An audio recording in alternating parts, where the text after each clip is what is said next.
right. Well, when I was in 8th grade, that was the first time I got to choose an elective class. You know, maybe it was art or journalism or whatever it was, but this is the first opportunity I had to pick what class I wanted to take. And the class that I chose was called technology. And this class was split up into 2 different groups. The first group was spent like your normal kind of shop class. We did woodworking, we did welding, we did electrical stuff. And then the other side of this technology class was computer tech, where we learned programming, we learned some robotic stuff, we learned how to use CAD machines, and we got to do 3D printing. And I loved technology class. This class was awesome.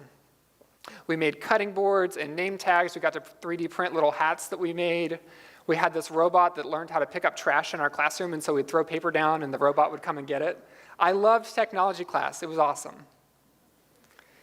But anytime we did a project in technology class, it always started the same way. We always had to begin with the blueprint. In shop, we would use hand drawings to do these blueprints. We would use rulers and graph paper and get everything kind of exact. In the computer side, we would use software that we could manipulate and make these blueprints with. But before we did any physical work, we had to make a blueprint and get it approved by the teacher. And I absolutely hated these blueprints. They were so hard for me to get right. So often I would have this vision in my mind of what I wanted that blueprint to look like, and then by the time I actually got it done, it didn't look anything like that. If I was hand drawing them, my scale would get all messed up, or I would bump the desk and my ruler would move, and so I'd have a line that was kind of crooked.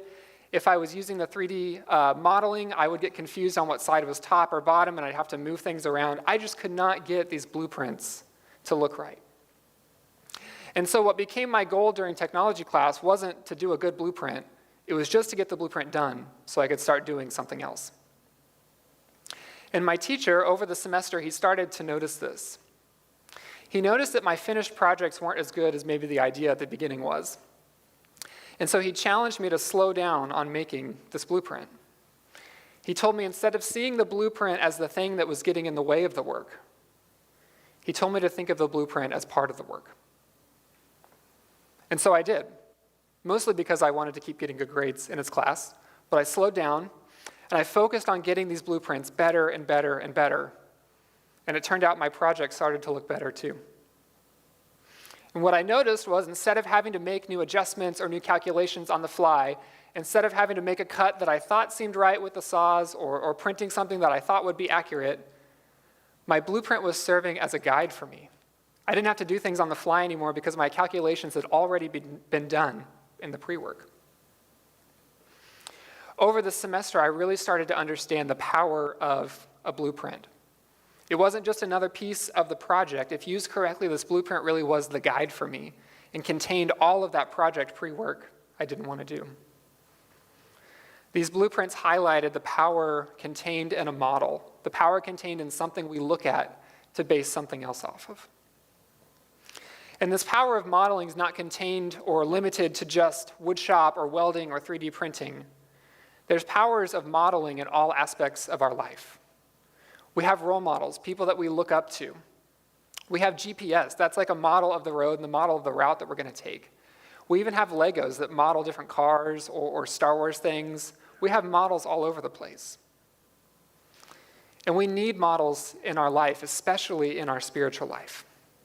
Modeling helps us see where we could go, helps us see what could be true about us. Well, today we're starting a brand new series all about the topic of obedience. And I think this topic is so important for us because I think every person here wants to be known as somebody who was obedient to God. We want to be remembered and described and known as people who are obedient. But sometimes we don't know what the model or the blueprint for obedience looks like. And so over the next 4 weeks, we're going to look at 4 different characters in the Bible who model for us obedience and see what it is that we can learn from them. Today, we're going to start with a man named Gideon. Gideon was a character who is known as a judge. A judge was someone who was given a militaristic and territorial calling by God to lead his people out of captivity and oppression, and also to renew their commitment and worship to the Lord. All throughout the book of Judges, we see there's a bunch of different judges, and the one that we're going to look at today in particular is Gideon. Before we jump in, though, I want to tell you the story of Gideon is 3 chapters long. And we're not going to read all 3 chapters today because that would be like 30 minutes of reading Scripture. So what we're going to do is I'm going to encourage you this week to read Judges chapters 6 through 8 on your own to get the full story of Gideon, to see what his life was like. And today I'm going to highlight 4 places in Gideon's life that we see something about obedience that we can learn from. And so we're going to meet Gideon in Judges chapter 6. You can go ahead and turn there in your Bibles. And where we meet him, the Israelites now are in a time of oppression. They've been oppressed by a people group known as the Midianites for the last 7 years because they've been doing evil in the eyes of the Lord. They've been forced to hide in caves, and Midian would go out and destroy their crops, the things that were out in the open, as a means of oppressing Israel. As a result of this, for the last 7 years, Israel is struggling with where to find their food. They're struggling with knowing what to do for work. They're struggling with knowing how they can be safe, because every time they get out of the caves, the Midianites come and attack them. And so the Israelites call out to God asking for deliverance. And so as a result of this crying out to God, God calls a man named Gideon to be a judge for the Israelites and free them from their captivity. So we're going to start in Judges chapter 6, verse 11. And I'm going to read for us where we start to meet Gideon.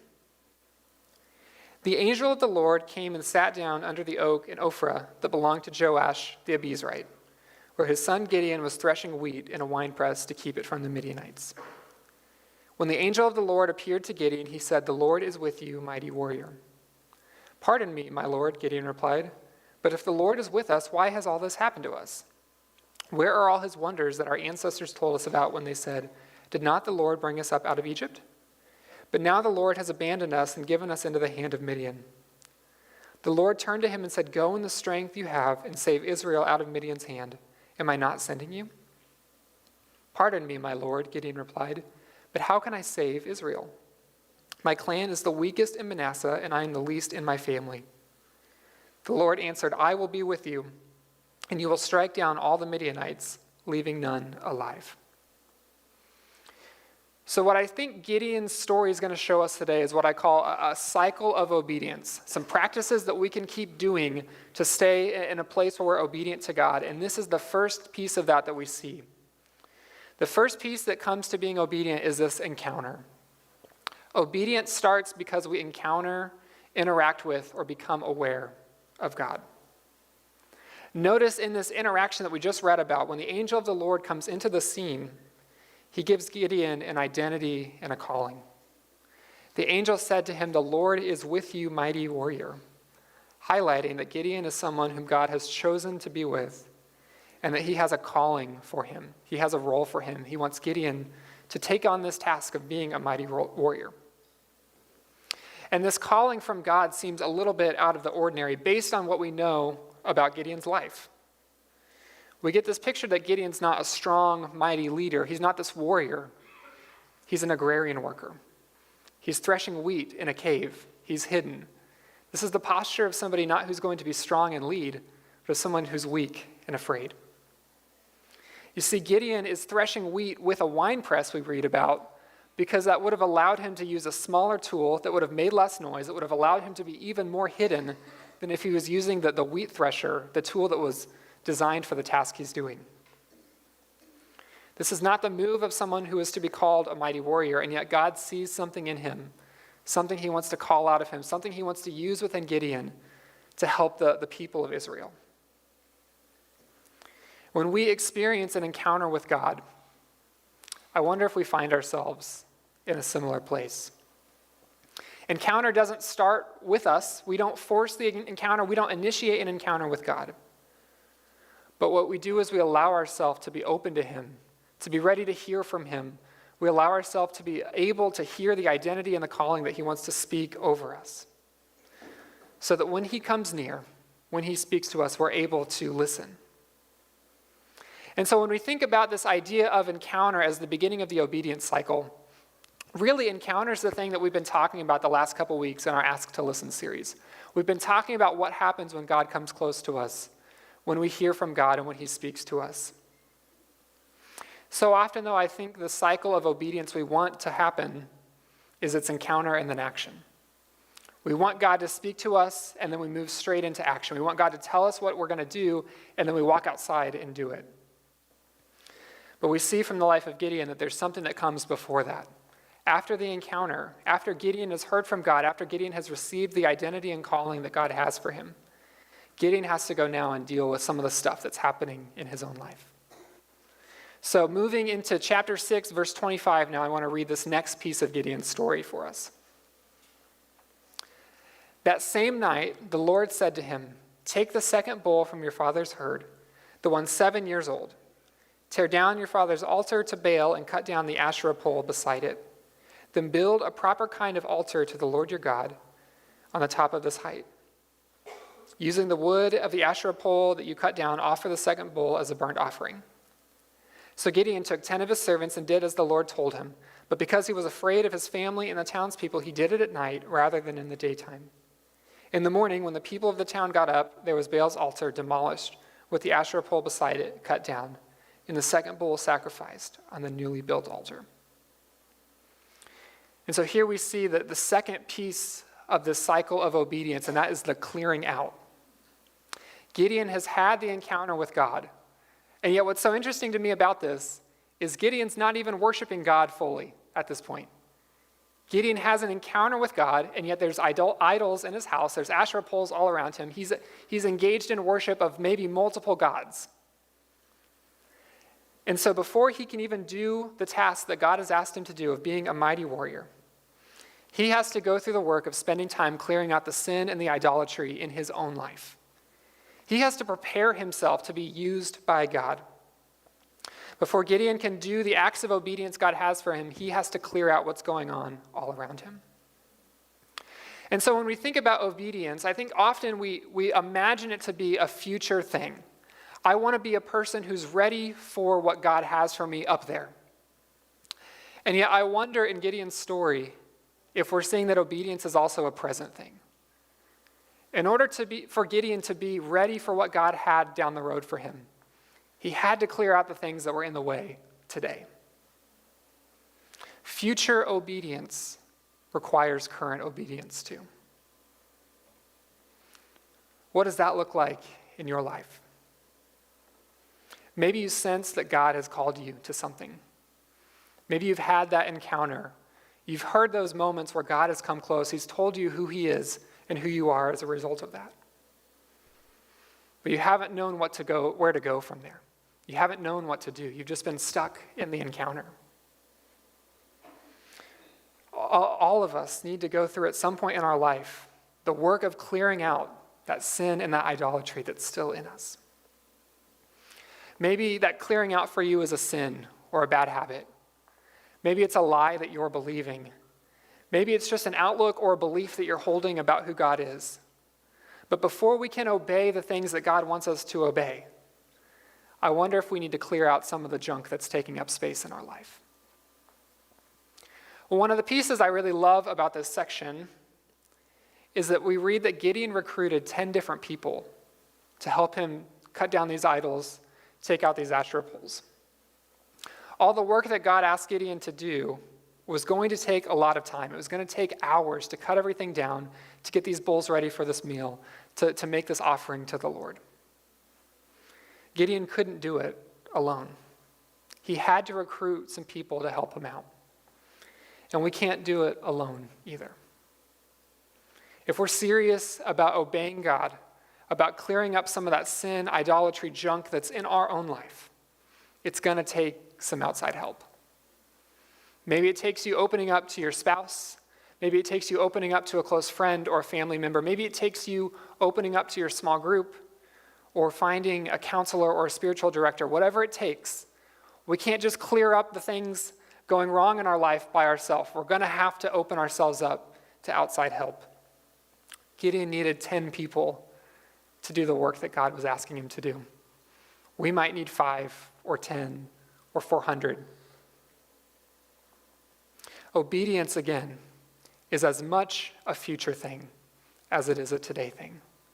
In order to be obedient to what God has for us tomorrow and next week and next year, we have to work on what God has for us right now. And so Gideon, we find in the cycle of obedience, he's had the encounter. He's had the moment where God spoke to him, and then he's had the clearing out. And now we're going to move into the next phase of our story. And as we do this, some time has passed.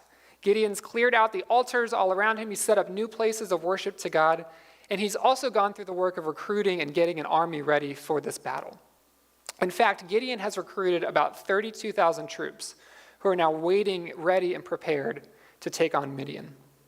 So we're going to jump in, to Judges chapter 7, starting in verse 2, and see where this story picks up now.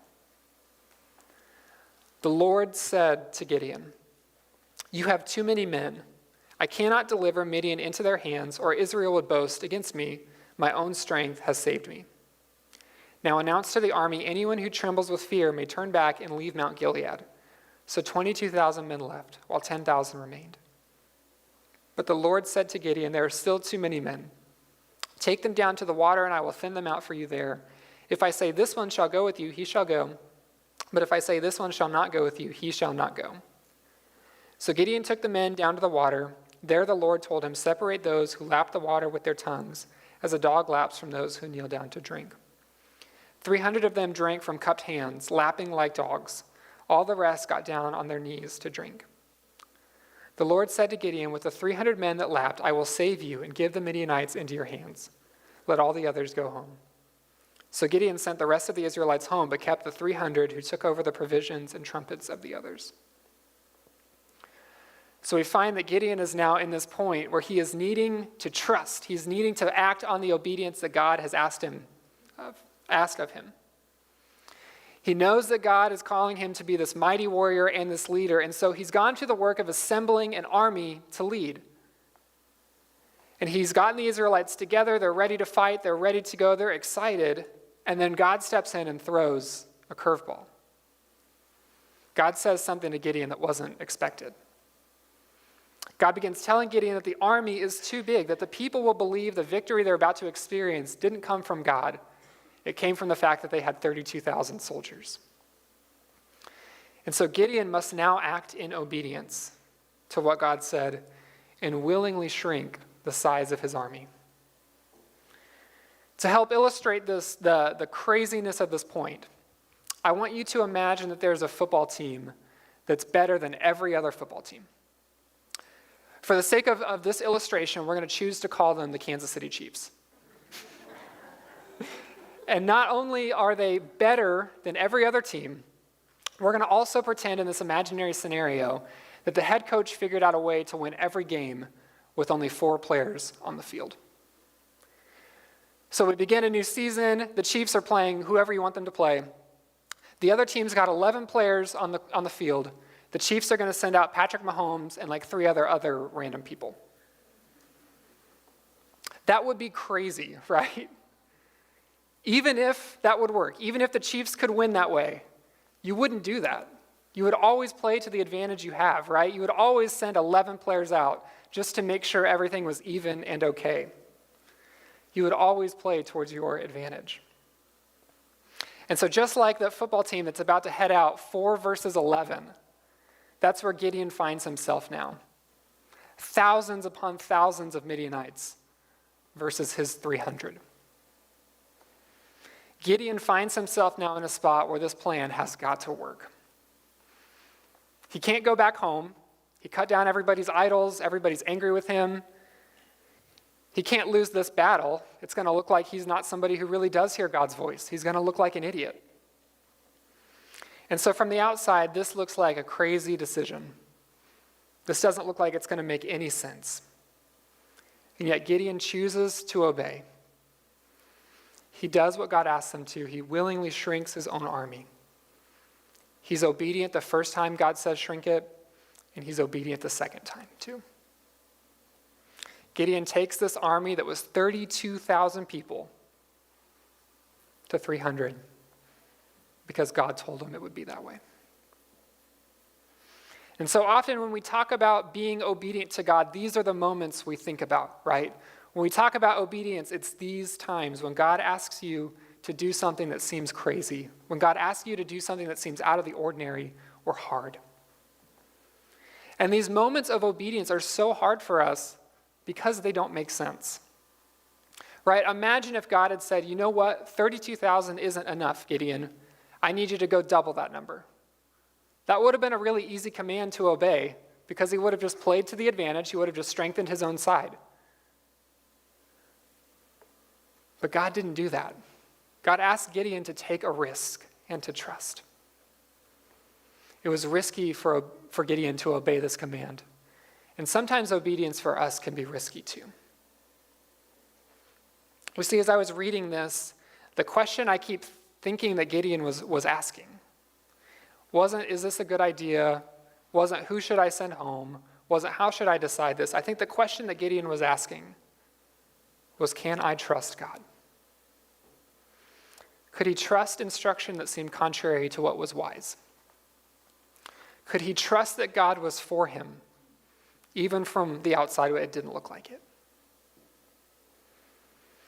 And so when we think about obedience, when we think about what God has for our life, the question I have for you is, can you trust God? Can we trust God?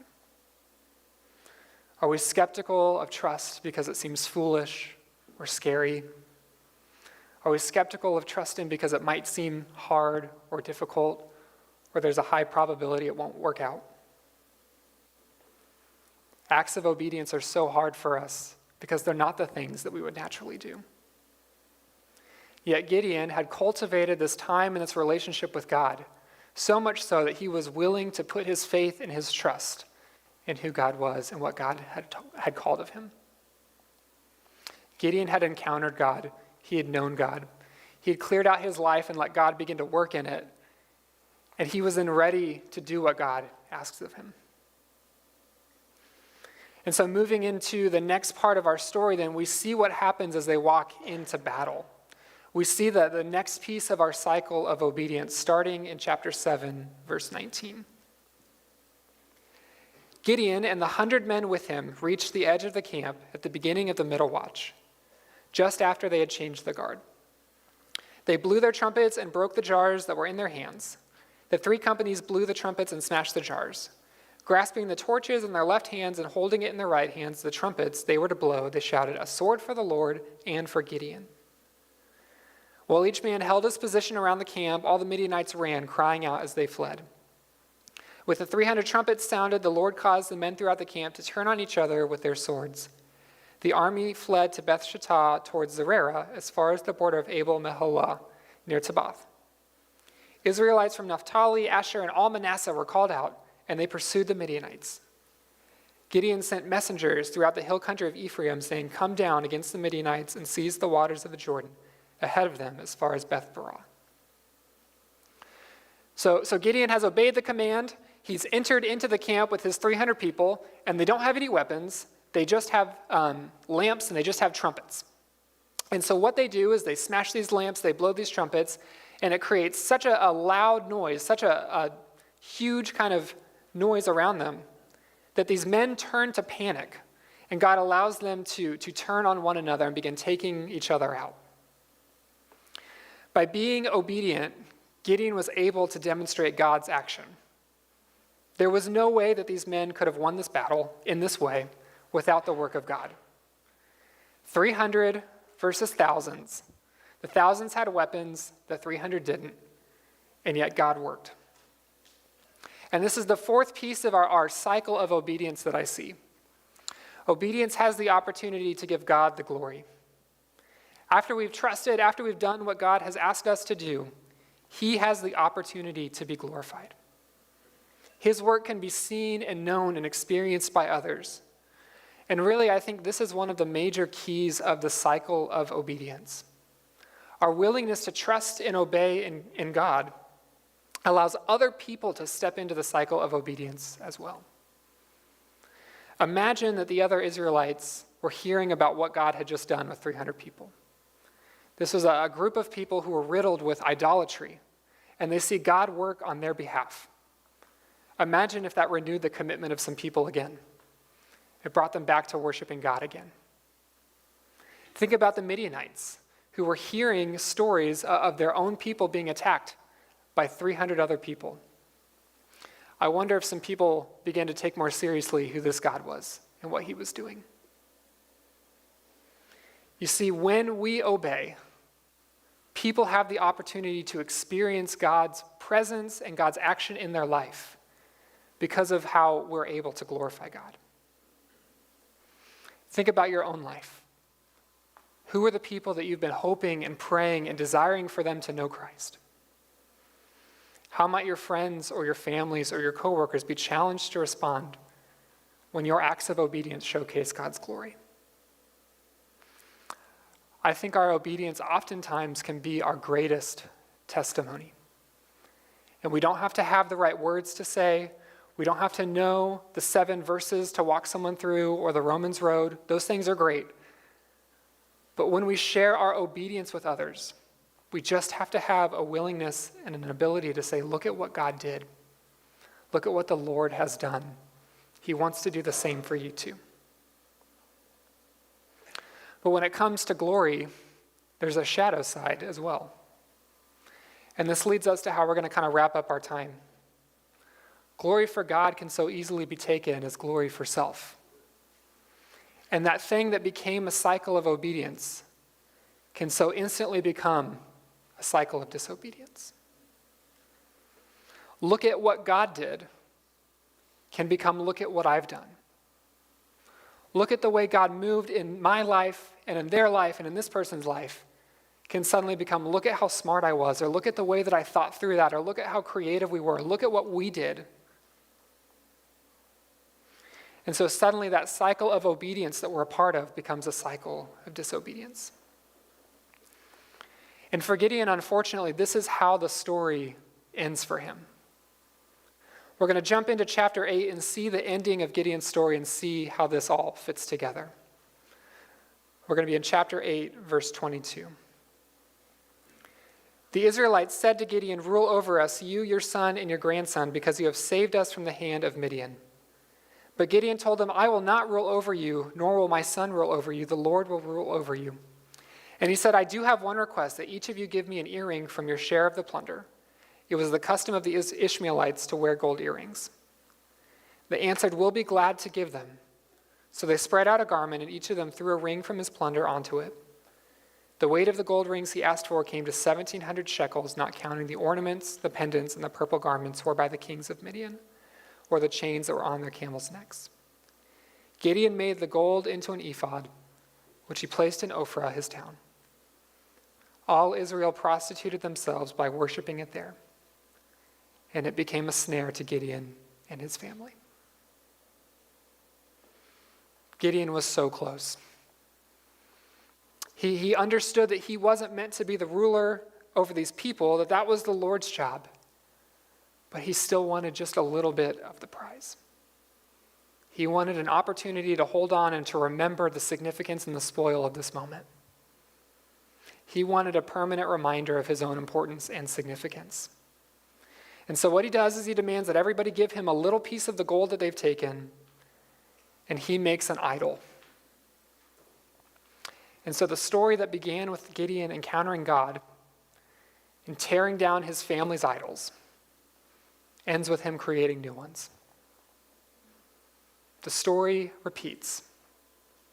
The same sins continue, and the consequences continue as well. And so here's where I want us to land today. The last key to obedience is that obedience today does not equal obedience tomorrow. Just because we've been obedient at one point in our life, or we were obedient last week or yesterday or whatever, doesn't mean we're going to be obedient the next time God asks us. Gideon had a choice. He had an opportunity to do something different with that gold, but he allowed himself to get in the way.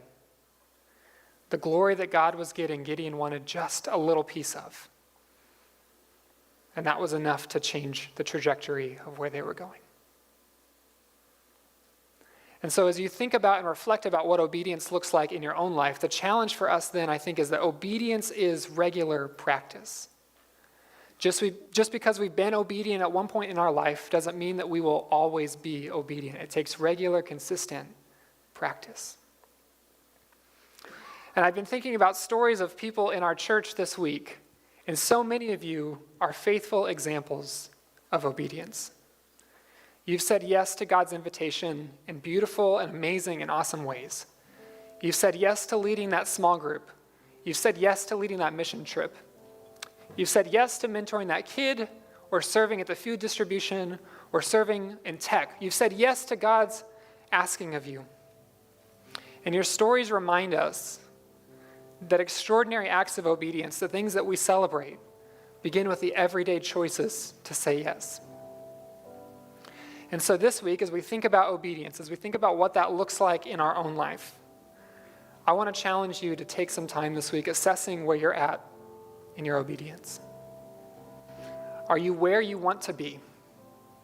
Are you where God has you?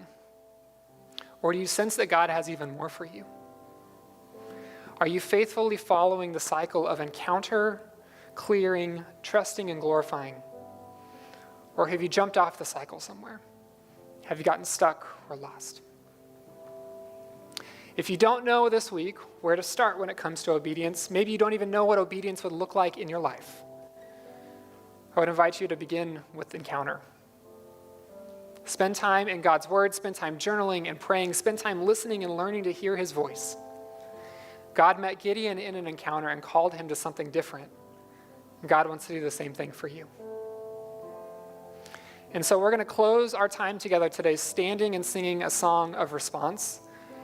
And as we do that, as we stand together and sing, I want to invite you to say yes to Jesus. Say yes to what he has for you this week and this month. Say yes to your commitment to obeying him as we continue to live together and work together to see what it is that God has for each one of us. So I invite you to stand up, and we're going to close our time together singing.